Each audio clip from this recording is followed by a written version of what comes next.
The Buffy episode No Place Like Home that aired in the hour before Angel's Dear Boy was one that really gave that show's season arc a kick in the pants. And this episode of Angel follows suit. Darla, who has been hovering at the edges the past few episodes, takes center stage here in a dance with Angel. While watching this one for the guide, I had a forehead-slapping moment over something I'd been overlooking for a very, very long time. God, I could eat his eyeballs. Oh. The greater scheme, the big picture. Nothing really matters. Favor. There's a lot worse things out there than such. It doesn't work in spite of you. Nothing should do matters. It works with us. Why is it that I'm not on the floor this time? Take on what matters is what we do. The business is struggling for some income, which means that Angel's bouts of sleeping too much have come at a bad time. According to my figures, if we're frugal and garner some paying clientele soon, we're financially sound through last Wednesday. Wesley tells Cordy to have a vision, and she obliges. As the team tries to figure out where the vision is taking place, we see that Darla is starting to invade Angel's waking life. God, I miss you. Yeah! Angel figures out where the vision was occurring and sets out with the team. At the scene in question, a bunch of evil guys are fighting other evil guys around Krang, a thrall demon. During the fight, Angel becomes distracted by wailing on a rando duder and ignores the team while Gunn fights Krang. Angel goes off for a wander and sees...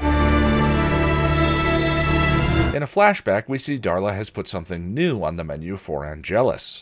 Did you find me a saint? One of the things that make these flashback sequences so interesting is how the writers can make events we're already familiar with, we first saw Angel's treatment of Drew in Becoming Part 1, land emotionally more than once by turning the prism of perspective ever so slightly. When Angel first explained his treatment of Drew to Buffy, it might have been easy for it to land as hyperbole. I did a lot of unconscionable things when I became a vampire.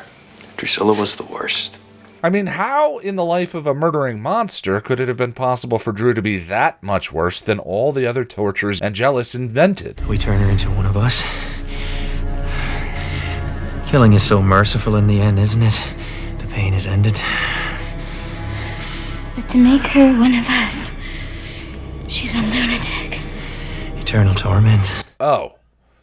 Yeah, this episode is pretty horrifying. Back in the present, Angel tails Darla, but she disappears. Where? Right between the clowns and the big talking hot dog. Wes and Cordy entertain a job offer from a man who believes his wife keeps getting abducted by... Aliens. From outer space. I love the relativity of normal. The incredulity from two people who live in a world with actual monsters, demons, and the like is cute. Angel finally reveals his recurring dreams to the team. Lindsay and Darla ponder what they're doing to Angel as she plays with scales of justice. Angel and company take the alien abduction job, and at the hotel where it takes place, they run into Darla. Again, who can walk in sunlight. Angel ignores the team trying to preach caution. He's now on a mission where he's willing to try anything. Everybody have fun tonight. Lorne tells Angel to let Darla go with a curious statement, and then uses Darla's term of endearment for him. I know you're not going to start anything in here. You're a good boy. While Angel investigates Darla at her cover home with an actor husband and security detail, Cordy and Wes share a bit of Angel's backstory with Gunn. He turns evil. In answer to his question, we get a flashback to Angelus, Darla, and Drew. Angelus has killed everyone in Drusilla's family, and as they're about to bangarang in front of her, Darla asks if he plans to kill her during the act or after. We turn her into one of us. Eternal torment. Darla frames Angel for murder and assault and stuff. Angel breaks in because the house isn't actually theirs, conveniently reinforcing Kate's perspective, even though Angel entered the house without an invite. Angel grabs Dieta Darla and brings her to the site of the vision. He puts on a good evil show. I was reminded of his interactions with Faith in Buffy Season 3, and Darla finally drops the act. There's my boy. Gunn jogs Kate's memory. No, he hasn't. He's still a vampire. So how you get in the house? She invite him in? Of course she didn't. Ah, there it is. Nice little reveal, but it also has the, I'm assuming, unintended effect of making Kate look a little thick. After all, her dad died because of this mechanic. Angel points out to Darla that she has a soul now, and sooner or later it's going to start eating at her for what she did. Darla tells Angel that if they just have sex, he can be free from all the ambiguity. All you have to do is let me give you one little moment of happiness. But Angel finally suggests conclusively that it wasn't merely the sex with Buffy that had induced his previous moment of perfect happiness. But you never made me happy.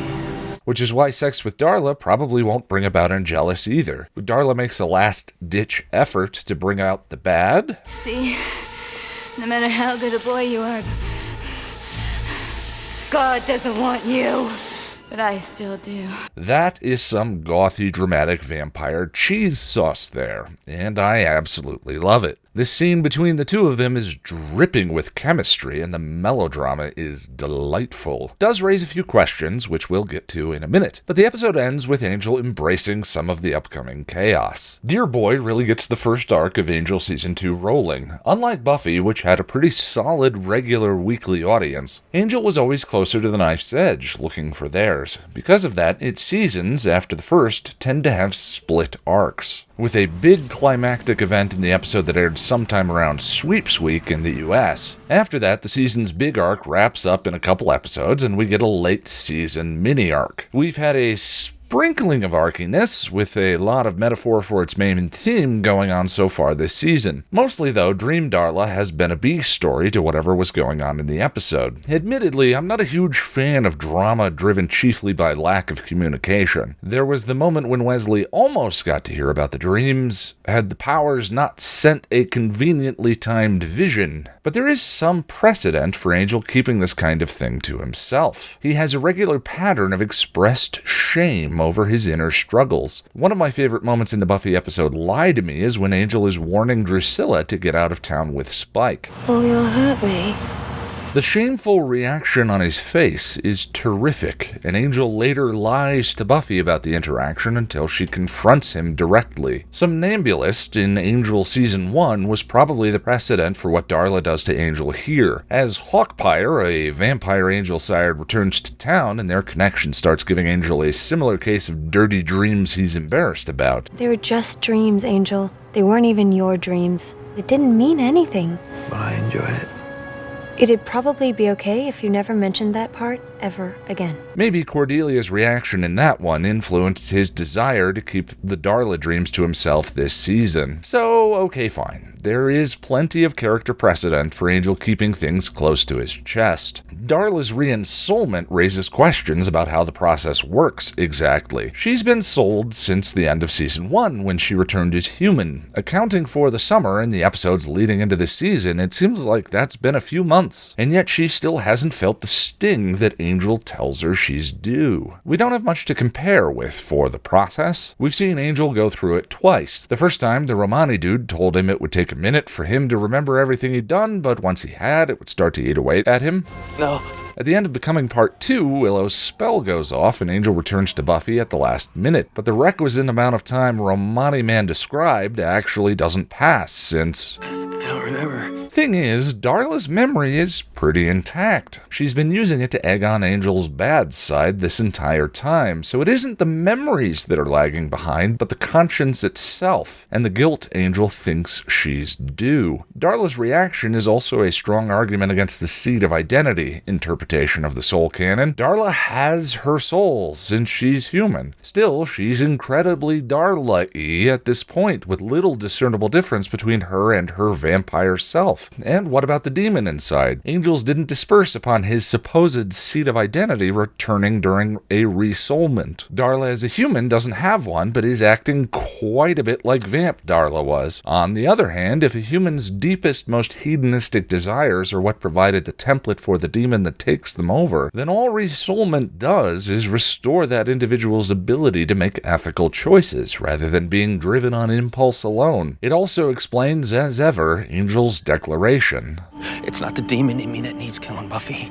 It's the man. It wasn't the demon that drove Angel's desire to prove his cleverness to Darla. By inventing the cleverest of torments, he simply adopted Angel's desire for validation and recognition from a parent and pushed it to its most perverse degree. Am I learning? As for Darla's tardy conscience, I think we can headcanon good explanations, even though there doesn't appear to be one forthcoming in the text alone. Darla was dead for almost 4 years and was brought back not as a souled vampire, but as a completely human version of herself. That is a prolonged amount of time in whatever afterlife she ended up in, far more than Angel in Buffy Season 3, and Angel didn't come back human. The other influence is Wolfram and Hart. Wolfram and Hart is a company of human beings, presumably all or mostly souled, and all ignore them. Without the trigger of contact with someone awake and currently using theirs, it's possible that Darla's just hasn't engaged yet. Another curious detail in this episode appears to be the official first time Drew and Angelus met. This means their encounter from Becoming Part 1, where Angelus seemed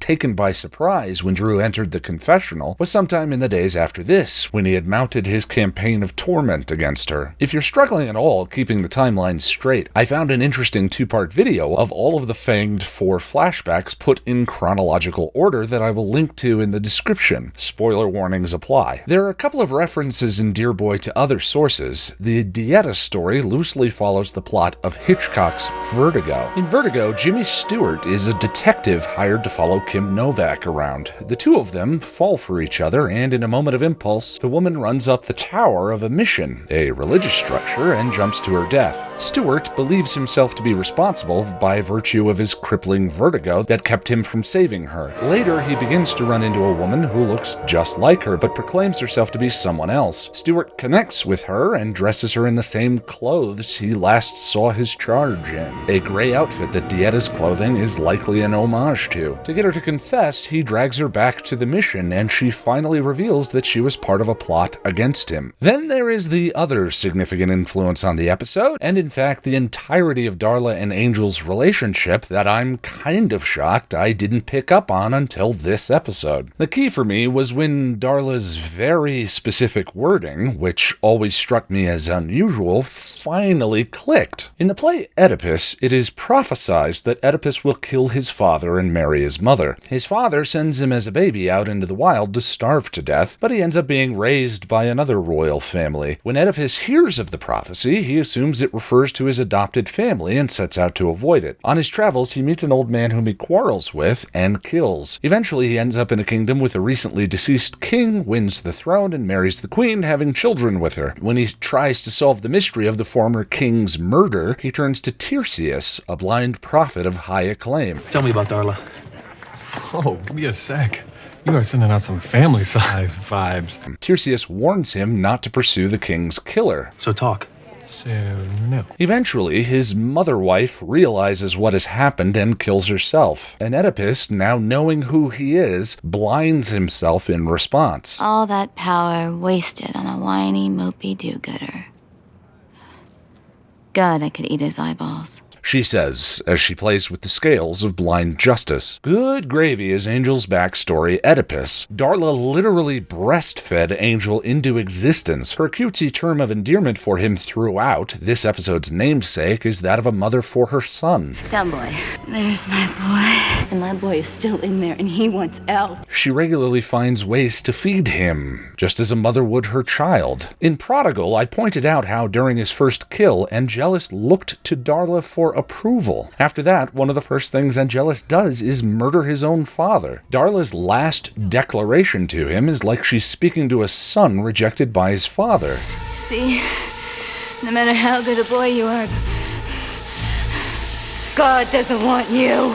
The primary themes of Oedipus are considered to be the flawed nature of humanity and an individual's role in the course of destiny in a harsh universe. And Sophocles' follow-up, Oedipus at Colonus, is considered Oedipus's pursuit of redemption for what happened in the previous play. And some people argue it can be interpreted as a heroic narrative. One of the things I continue to find most elegant and interesting in this run-through of the season is how Darla's seduction of Angel continues to roughly parallel his relationship with Buffy, a distorted reverse image. And in this episode, after having their first kiss in this century, Darla purposely holds a cross against Angel's chest, just as Buffy accidentally did in episode 7 of Buffy the Vampire Slayer, where in amends, Angel argued that his essential essence made him unfit to live.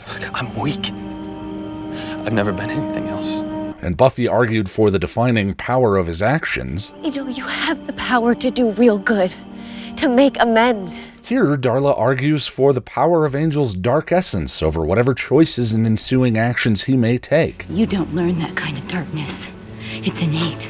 It was in you before we ever met. You should have heard the things you said in your sleep.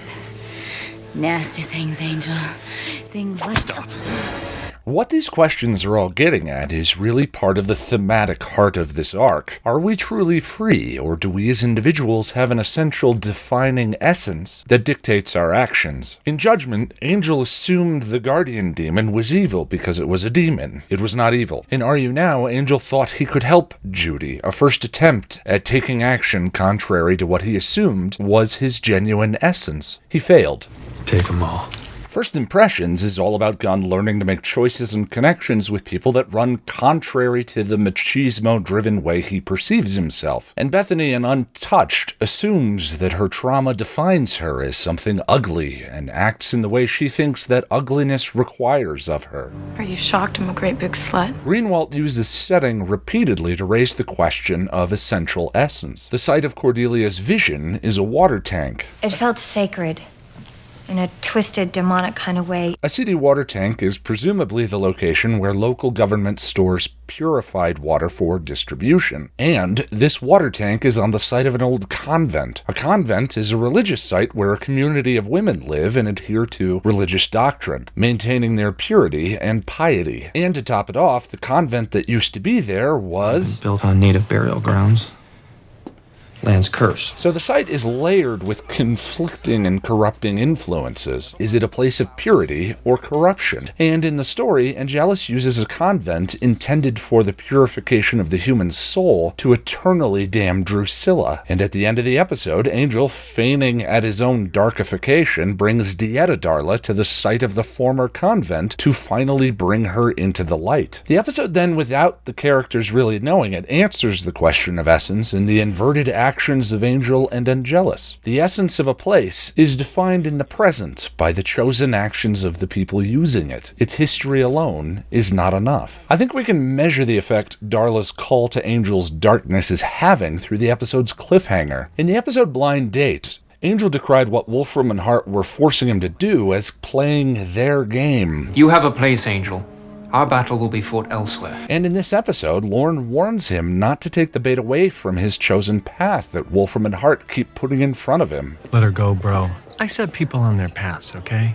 And this is way off your path, sweetie. In Untouched, when Wolfram and Hart were trying to turn Bethany into a weapon of theirs to wield, they sent her father. He would either neutralize her or cause her to kill him, turning her into what they wanted, a weapon. Bethany refused their false choice and the rules they had set up for her, and she made her own decision. But here, at the end of the episode, as Wesley warns him that Wolfram, Hart, and Darla are arrayed against him and eager for more shenanigans, rather than resisting and following his own path, Angel says of his participation, There's going to be a lot of trouble. And I say bring it on. Angel is now playing their game.